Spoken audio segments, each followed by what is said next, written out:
Welcome back to the Holy Land Uncovered. I'm Jordana Miller.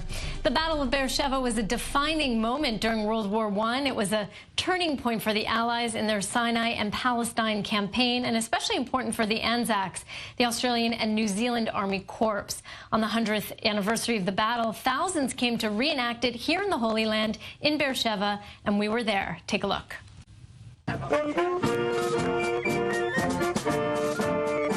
here to recognise the role that the Australians played in the action here nearly 100 years ago, in taking the railway station. These are the descendants, children, and grandchildren of the Anzac soldiers who led one of history's last great cavalry charges into the teeth of Ottoman machine guns on October 31st, 1917. It was the first major Anzac victory of World War I and also the foundation stone for the eventual State of Israel. It did not create the State of Israel, but enabled its creation. Had the Ottoman rule in Palestine and Syria not been overthrown by the Australians and the New Zealanders, the Balfour Declaration would have been empty words. The entire region at the time was under the command of the Ottoman Empire, and the British and Anzac forces had twice tried and failed to land on the shores of the Holy Land, repulsed each time by the weight of Ottoman artillery. But in the last days of October 1917, a subordinate of General Allenby hatched an elaborate deception, convincing the Ottomans to fortify Gaza for a third attack, drawing out the garrison at BeerSheba, which is where the Anzac soldiers attacked. Their goal was to seize the ancient wells, the only source of water they can get and key to the whole plan. Because without water, there's no life. So he knew that they need first to conquer the south and BeerSheba, and then actually it opened the way to Jerusalem and the entire Israel. The area was then under British occupation and administration, which meant that just 2 days later, when the British government issued the Balfour Declaration, the document that confirmed their support for the Jewish state in Israel, that resolution could be binding. One battle that reshaped the world, ending an empire that ruled for 400 years. And now descendants of the British, Australians, and New Zealanders gather to commemorate the charge that liberated and eventually birthed the nation. Ariel Levin-Waldman, I-24 News. Joining me now to talk more about the battle is Yuval Malhi. He's an expert on World War I. Yuval, thanks so much for being here. Thank you for having me. Before we actually get to this battle, paint a historical background. Give me a little context before this battle and why it was so important. Sure. So in 1917, if you go back 400 years, the Ottoman Empire basically took over this place. They had money at the beginning. They invest a lot. They built that wall around the old city of Jerusalem. But very quickly, the money dwindles and the empire is not doing too well, and this place becomes barren, almost forsaken. There are pirates in the seas. There are robbers on the roads. It's very dangerous to come here. There are a lot of travelers who move around this area, and what they see, they write. And they talk about pirates and plagues. I mean, they're awful plagues, but no doctors. And this all changes around the 19th century when it's easier to come to Israel, easier to come to this area. Certain doctors come around, but still the situation is terrible under Ottoman rule. Everybody suffers, not the Israelis, the Arabs, everybody suffers. It's terrible. It's dirty. It's dangerous. People who come to Jerusalem, you know, Mark Twain. That's right.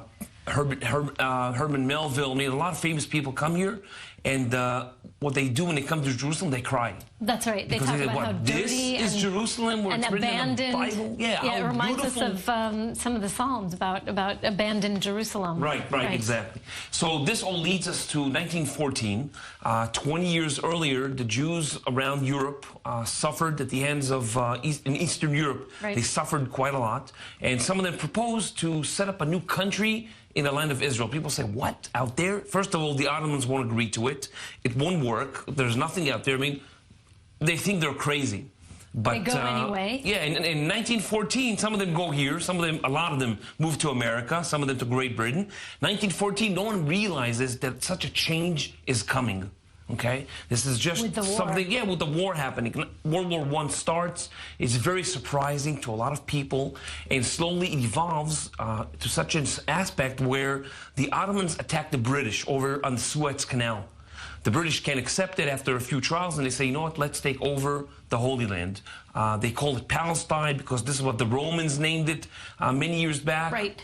And they basically start to march in the desert towards the land. When people in Israel hear that the British may come, they're in shock. They're like, wow, after like 400 years, it's like the Messiah. 400 years of Ottoman rule, will it come to an end? And they can't believe it. They say, you know what, let's wait. I mean, it's very difficult to believe it. So they come here to Gaza. They attack Gaza twice, and they fail. They're not able to take over Gaza. So the person in charge is replaced, and they bring in Edmund Allenby, right? You know him as Allenby in Israel. And he treats the soldiers differently. He visits them in the field. He say, well, you can't be in the field for so long. You need to take breaks. He sends them out to the beach for a week in turn. And slowly they come to realization that they must attack in a new way. They fake an October. First of all, they train. They train very, very hard for months on end. In the heat, in the desert, in the sand. I mean, this is difficult. You think about it. It's not just the battle itself. It's the training. And the weather. It was horrible. It was horrible. So how long was this battle? So on October 31st, well, a couple of days beforehand, they moved towards BeerSheba. They're told, get all your equipment in order. They have sabers that connect to the rifles, and basically the bayonets that connect to the rifles. They say, you have to sharpen them. This is, the rule of the battle. And the battle starts the morning of the 31st. Very, very surprising to the Turks, because they think they're going to attack Gaza again. But mostly English units attack on the west of BeerSheba, where the Turks are expecting them. And they suffer thousands of casualties, injured, and around 150 dead. Wow. I mean, this is a big battle. And these are regular people. These are, your milkman, your shopkeeper. These are people who are not professional soldiers. They were taken into the army. They volunteered to come. So this is, the battle until noon. It's a very, very hard battle. They crawl in the sand. They cut wires. Then the New Zealanders go into actions in South BeerSheba. Now, we have to remember, BeerSheba, as we talked about today, it's a beautiful city in the middle of the desert. Back then, it's 4 or 5 buildings and a few tents. It's nothing. It's nothing, right. Mostly dust and the train that leads to BeerSheba. And so the battle, it goes, it goes longer than planned. The New Zealanders have also a successful attack, and there comes the afternoon. The Australians and New Zealanders came south. They went south, and then they went up, and they come from the east of BeerSheba, where the Turks are less expecting them. But they also have trenches expecting their attack. And the time is 4:30 in the afternoon, and the sun begins to set. And it's in the eyes of the attackers, so you never do that. But the problem is they don't have enough water, and they don't know what will happen if they fail to attack BeerSheba. How will they get water for all the men and the tens of thousands of horses and camels that they have? That's right. So, this is one of the last cavalry charges. Right. It's actually mounted infantry that is riding on the horses. They're used to go in close to the trenches, disembark from the horse, and then attack by foot. But now the commander, Chauvel, he realizes there isn't enough time. And he doesn't know what to do because it's not according to the battle plan. They were supposed to fight according to the plans. But the plans are, you can throw them away. And he says, what to do, what to do, what to do. And he says, you know what?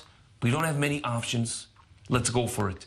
We're going to do a cavalry charge. You're going to take the bayonets, even though they're short. They're not, long sabers. And you're going to attack with them. And you just ride into the city.